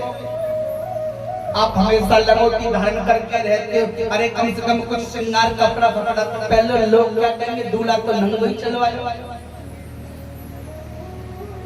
महादेव बोले क्या करें? शंकर भगवान से नंदी बोला करना क्या है? जिस बागंबर पर तुम बैठते हो ना, उस बागंबर पे लपेट। जैसे बागंबर लपेट को ली, अब महादेव बोल नंदी इसको बहाने का से कोई रस्सी फंसी तो है ही। नंदी बोला काय चिंता करते हो महादेव, तुम्हारे गले में लंबे लंबे जो बब्बा लटक रहे हैं ना, एक बब्बा को उतारो, रस्सी बना बना दो। महादेव की चतुर थे, तुरंत बातों में आ गए और जैसे सर्प को उतारा गले से और बागंबर से भाग गया। अब तो भूतनाथ बन गए। नंदी से महादेव बोले चलो। नंदी बोला महाराज ऐसे भयंकर रूप को देख करके कौन अपनी बिटिया का हाथ तुम्हारे हाथ में दे दे? हम नहीं जाएंगे और अकेले हम जाकर क्या करेंगे? ना कोई बैंड बाजा है, ना कोई बाराती है, ना कोई हाथी घोड़ा है, क्या करेंगे चल करके? शंकर भगवान बोला तो बाराती का इंतजाम करें, बोले कर दो। महादेव ने क्या काम किया? तुरंत कमंडल में से गंगा का जल निकाला और शमशान में फेंक दिया। और महादेव ने सारा कर दिया, जितने शमशान रहने वाले भूत प्रेत चुड़ैल बेचार पिशाच डंकनी जितनी भी प्रेत आत्मा सब प्रकट हो जाओ। एक शमशान से दूसरे शमशान में बारने से फैल गई। मालिक की शादी है चलो। अब किसी का सर है तो धड़ नहीं, आंख है तो नाक नहीं, मुंह है तो दांत नहीं, किसी के 10 मुंह, किसी के 10 हाथ, कोई नर कटा कोई सर कटा चले आ रहे हैं। कोई हाँ हाँ करता चला रहा है, कोई हू हू करता चला रहा है, कोई ही ही करता चला रहा है। अब तो बैंड की कोई जरूरत नहीं, बैंड से ज्यादा आवाज तो बराबर कर रहे। नंदी बोला महाराज हो गई तुम्हारी शादी। क्या हुआ बोलना? ऐसे बर्तियां को देख करके गांव के अंदर कोई भी जिंदा मनी बचने वाला नहीं। तो फिर क्या करें? अरे महाराज शोर शराबा कम करने के लिए बैंड का इंतजाम करो। महादेव बोले तू चिंता न कर। और यो महादेव ने अपने डमरू को उठाया और यो डमाडम बजाना चालू किया। महादेव ने डम डमा डम डम डमा डम डम डम डम डम। और जैसे महादेव ने डमरू को बजाना प्रारंभ किया और जब शंकर भगवान की जो बागंबर पे गप्पा लटक रहा था उसने लहरा लेना चालू किया। अब बागंबर उड़ना चालू हो गई। महादेव से बोले पकड़ो। शंकर भगवान चुप हो जाना। गप्पा लटक रहा, बोला मालिक की शादी नो करने ना हो सकता है। जैसे बाबा ने बजाना चालू किया और है अब तो बागंबर कहीं भूत कहीं प्रेत नहीं, और आए तो महादेव की शादी की तैयारी का हो रही है। पता है शमशान घाट में संसार का पहला देव, पहला दूल्हा महादेव, जिसकी शादी की तैयारी शमशान घाट में मसाना में हो रही है। शमशान घाट में तैयारी पूरी बराबर की हो गई और जैसे महादेव रचना चालू किए और देवताओं ने देखा महादेव की बरात को तो देखते देखते रह गए। बोली शंकर भगवान की। और ऐसा डमरू ऐसा डमरू और ऐसा डमरू बजाया मेरे भोलेनाथ ने। डम डम डम डम डम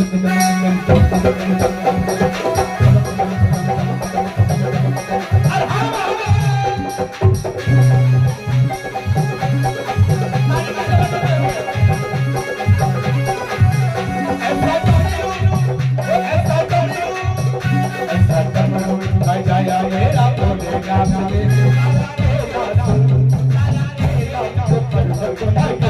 गया बजाया मारा भोलेनाथ ने नाथ मजबत मगन हो गया। ऐसा डमरू बजाया मारा भोलेनाथ ने तारा कैलाश पर्वत मगन हो गया। बजाया मारा भोलेनाथ ने तारा कैलाश पर्वत मगन हो गया।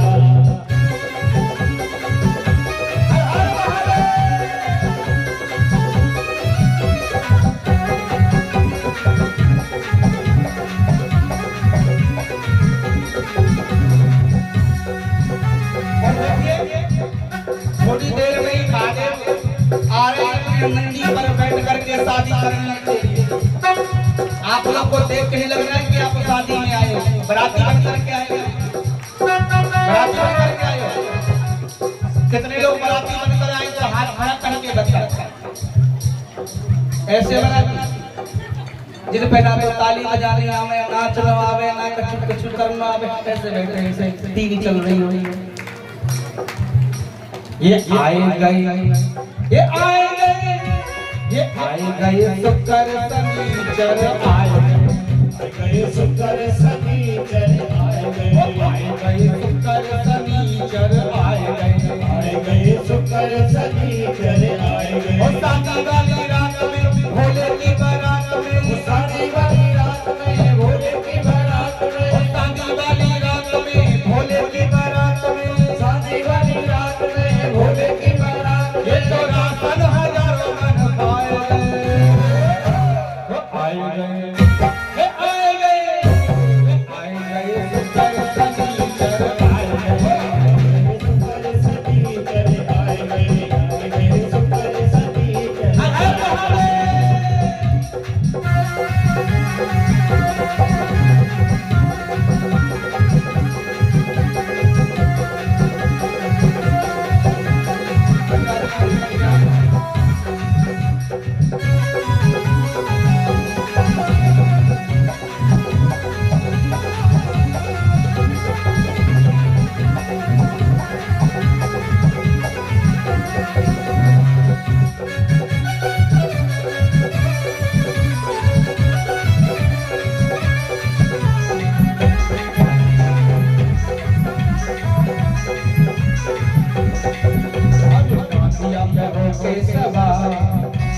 डांडिया में होके सवार चले हैं भोला भोला बन के।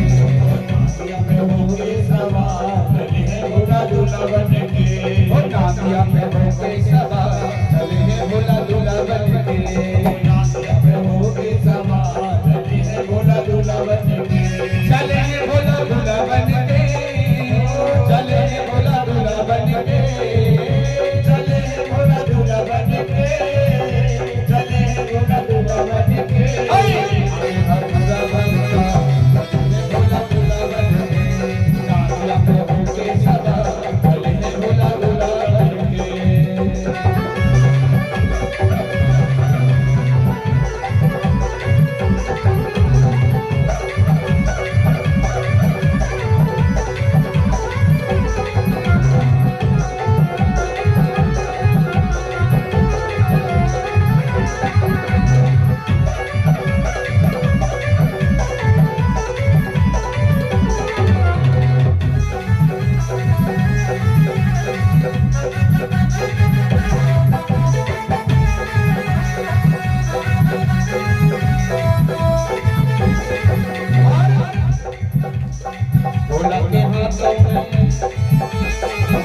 के हाथों में डमरू विराजे, भोला के हाथों में डमरू विराजे, भोला के हाथों में डमरू विराजे, भोला के हाथों में डमरू विराजे, डमरू विराजे, डमरू विराजे, डमरू विराजे, डमरू विराजे। अरे भोला के हाथों में डमरू विराजे, भोला के हाथों में डमरू विराजे, अरे भोला के हाथों में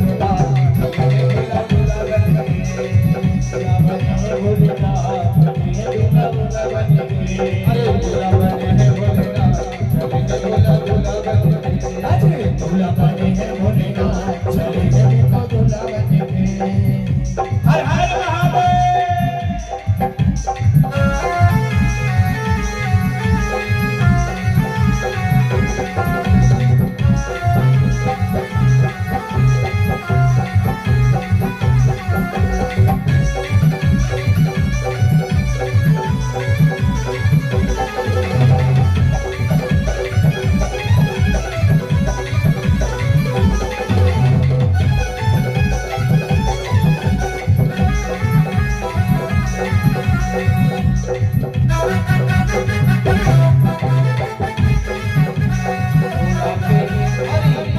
गले में मुंडों की माला, भोले के गले में मुंडों की माला, भोले के गले में मुंडों की माला, भोले के गले में मुंडों की माला, मुंडों की माला, अरे मुंडों की माला, अरे भोला की दौलत निहार, अरे भोला की दौलत निहार।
पूजन कराएं। शंकर भगवान माता पार्वती यहाँ विराजमान है। हाँ, नंदी को सामने में कर दो। हाँ, नंदी को महाराज को। नंदी महाराज, बाबा की शादी की खुशी है कि नहीं? खुशी है कि नहीं? है? नहीं है? घास खाओगे? नहीं, घास खाओगे? नहीं खाएंगे। पैसा खाओगे? ये कलयुग के नंदी है, पैसा खाते घास नहीं खाते। ये कलयुग के नंदी है पहले। हाँ, बड़ी शंकर भगवान की, नंदी महाराज की। हाँ, माला पड़ा भगवान। अच्छा एक बात बताओ, पहले छोरा माला डाले क्या छोरी डाले? छोरी डाले ना। अब महादेव ने सोची जल्दी जल्दी कर लेना, बेटा नहीं फिर रह जाऊंगा। बैठी आइए देखिए, पहले हमारे जमाने जो है वो शंकर भगवान माता पार्वती का पूजन करेंगे, एक एक करके बारी बारी सभी करेंगे। और जो भी भेंट न्यौछावर करना चाहें दोनों को पूजन करेंगे। और पूजन के बाद में जैसा कमेटी का आदेश है, भंडारे की क्या तैयारी है? तैयार है? अच्छा, पूजन के बाद में फिर भोजन व्यवस्था भी है, क्योंकि बारात आई है तो भाई खाना तो बनता है ना। तो इसलिए थोड़ा सा देर का रेस्ट रहेगा, सब लोग भोजन प्रसाद पाएंगे, उसके बाद में फिर तुरंत कथा प्रारंभ हो जाएगी। आप लोग इतनी देर तक कथा बंद रहेगी जितनी देर आप भंडारा खाओगे, जितनी देर आप लोग भोजन करोगे उतनी देर ही मात्र। भैया घास नहीं खाते, घासों में क्यों ले जा रहे हो नंदी को? ये घास नहीं खाते, पैसा खाने वाले नंदी है, इधर छोड़ दो इनको। ये घास नहीं खाते। बोली शंकर भगवान की जय हो। नंदी महाराज को चाले आप कर आया आया बाबा का नंदी आया, लाया लाया मेरे भोले को लाया। आया आया बाबा का नंदी आया, लाया लाया मेरे भोले को लाया।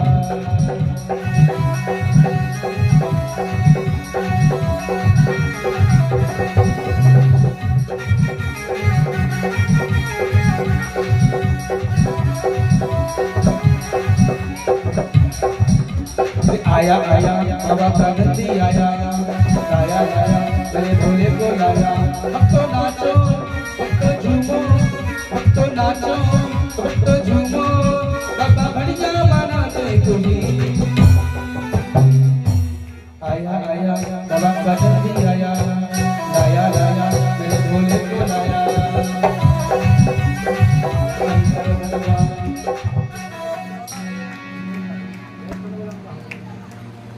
बोले शंकर भगवान की। अरे बाप रे बाप, और ऐसे बराती हम नाए देखे।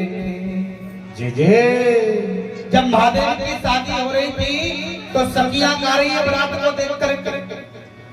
अरे बाप रे बाप, ऐसा दुल्हा हम नाए देखे। अरे बाप रे बाप, ऐसा दुल्हा हम नाए देखे।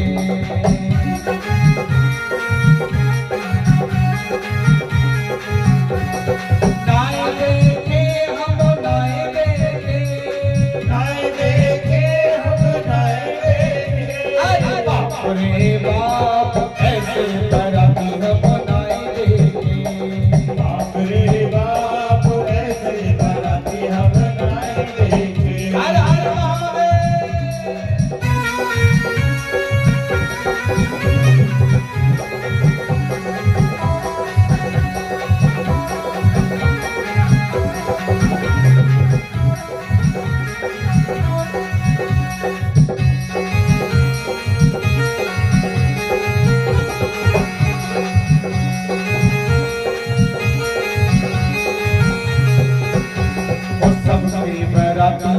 सबके बराती हाथी घोड़ा चढ़ आवे। सबके बराती हाथी घोड़ा चढ़ आवे। सबके दुल्हा हाथी घोड़ा चढ़ आवे। सबके दुल्हा हाथी घोड़ा चढ़ आवे। हर हाथी चढ़ आवे देखो घोड़ा चढ़ आवे। हाथी चढ़ आवे देखो घोड़ा चढ़ आवे। अरे बाप रे बाप, अरे बाप रे बाप, गौरा का दूल्हा बैठ चढ़ आयो रे। अरे बाप रे बाप, गौरा का दूल्हा बच्चा चढ़ आयो रे।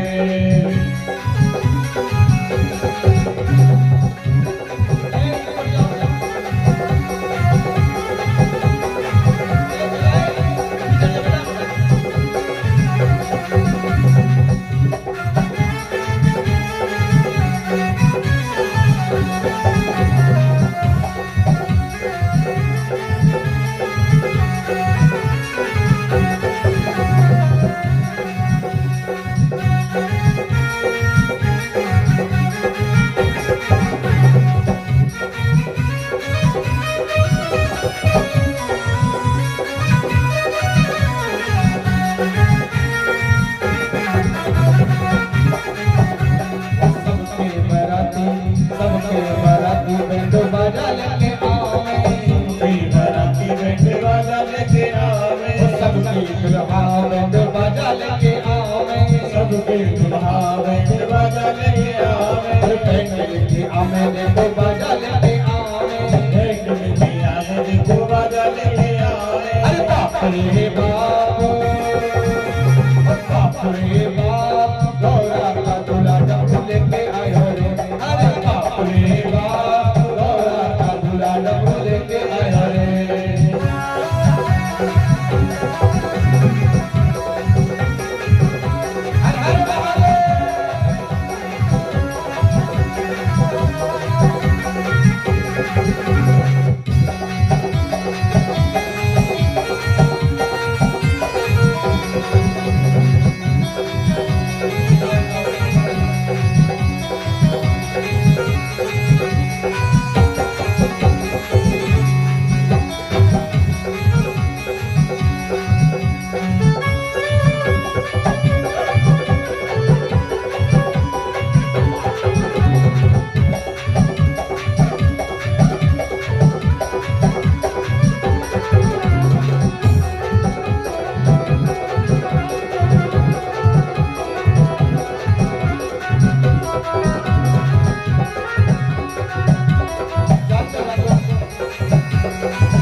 अरे बाप ऐसे बराती हम बनाए देंगे, बाप रे बाप ऐसे बराती हम बनाए देंगे। बोले शंकर भगवान की, पार्वती मैया की, चुपचाप बैठने वाले बरातियों की। दावत खानी की नहीं खानी? दावत खानी है तो देख लो, नहीं तो कोई बात नहीं। आइए एक प्यार सा भजन, उसके बाद में सभी लोग फिर प्रसाद पाने के लिए आप लोग पधारेंगे। उसके बाद में सभी दोबारा से कथा का आनंद लेंगे। बोले शंकर भगवान की। जिनको भी नाचना है झूम मचा कर कहें क्या? अरे मेरे भोले बाबा को, अरे मेरे भोले बाबा को अनाड़ी मत समझो, मेरे भोले बाबा को अनाड़ी मत समझो,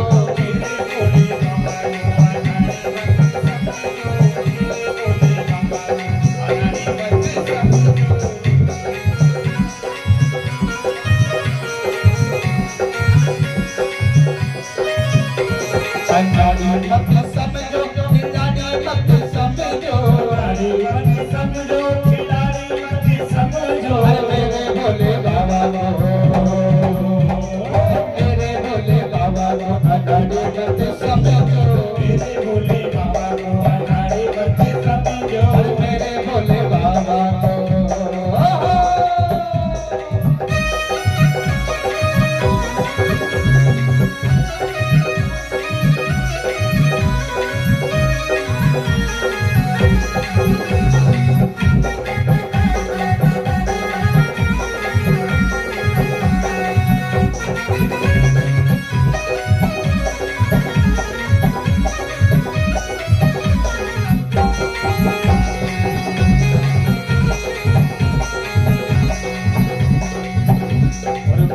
भोले बाबा के हाथों में डमरू, मेरे भोले बाबा के हाथों में डमरू, मेरे भोले बाबा के हाथों में डमरू, मेरे भोले बाबा के हाथों में डमरू, हाथों में डमरू, हाथों में डमरू, हाथों में डमरू, हाथों में डमरू। हर डमरू को देख के,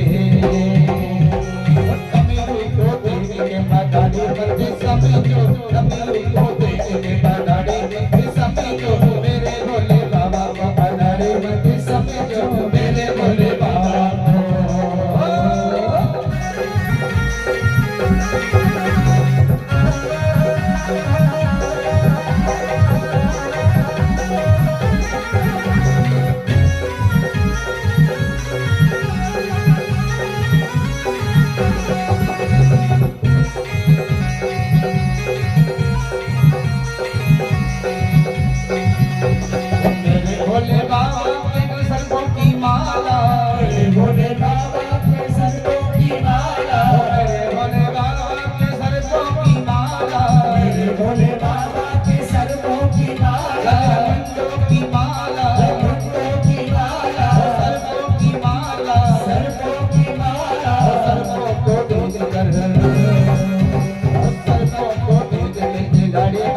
समझो मेरे भोले बाबा को, अनाड़ी मत समझो मेरे भोले बाबा को।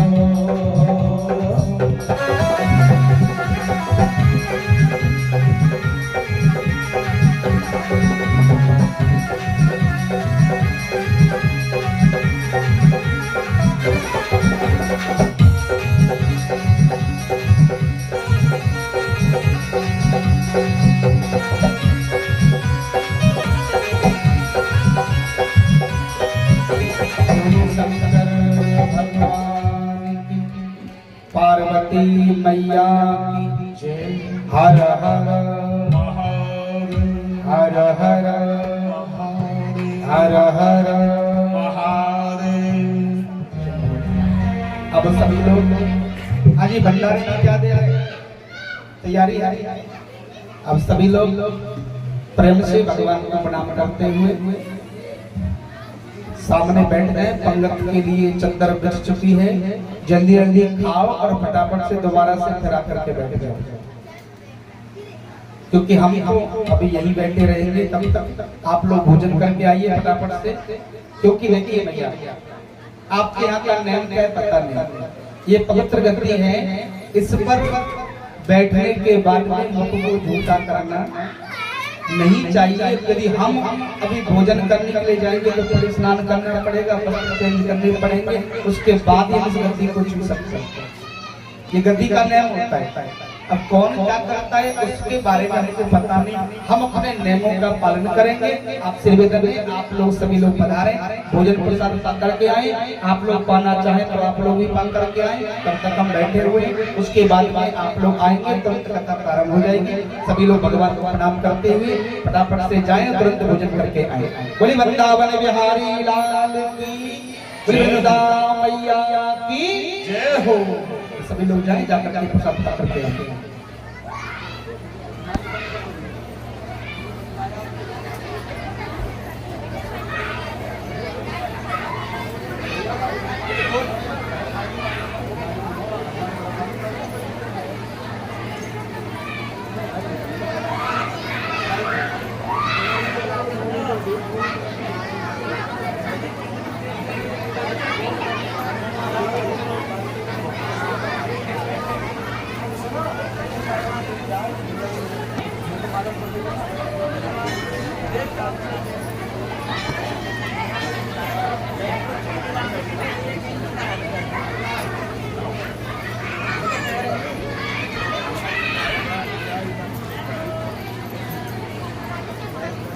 जाना नहीं तो तुम्हारा कथा होगी। अभी जाएंगे, प्रसाद पाए तुरंत दोबारा कथा होगी। सभी लोग प्रसाद पाए और कमेंट में से बदलना, सभी लोग प्रसाद नाश्ता करें तो सभी लोग भोजन प्रसाद पाए।